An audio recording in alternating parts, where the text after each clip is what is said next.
Alors dans les principales actions qui ont été menées, nous avons travaillé sur des sujets de fiscalité. Le carburant principal du transport routier aujourd'hui reste le gasoil. Cette profession bénéficie historiquement d'une ristourne sur la TICPE, qui est une taxe sur les produits pétroliers. Nous avons beaucoup de réussite au sein de l'Union TLF sur des sujets stratégiques, mais également sur des sujets qui vont faire avancer la profession et qui vont aider nos collègues transporteurs.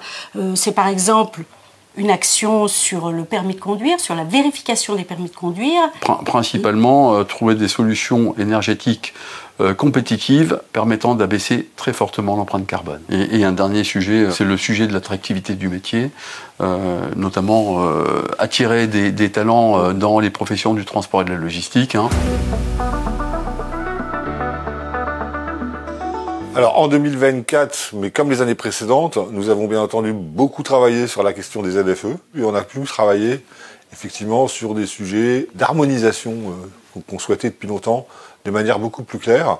On a notamment pu avoir un travail avec la DGITM assez poussé, et avec notamment la création du comité pour la transition et la logistique urbaine, le CTLU, dont nous d'ailleurs pilotons la partie acteurs économiques avec l'Union, avec la FNTR, pardon. Alors, en 2024, on finalisera sans doute le projet sur les aires de livraison.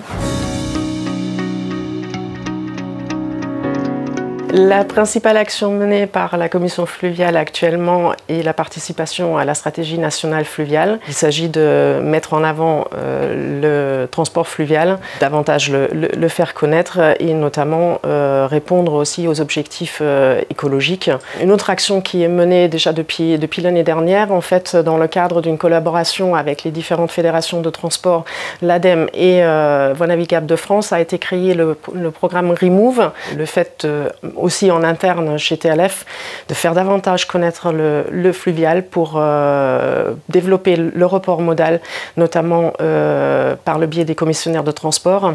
Un autre sujet qui est également traité dans la commission fluviale de manière récurrente est le chantier du canal Seine-Nord qui a débuté l'année dernière et qui va se poursuivre encore pendant un certain nombre d'années.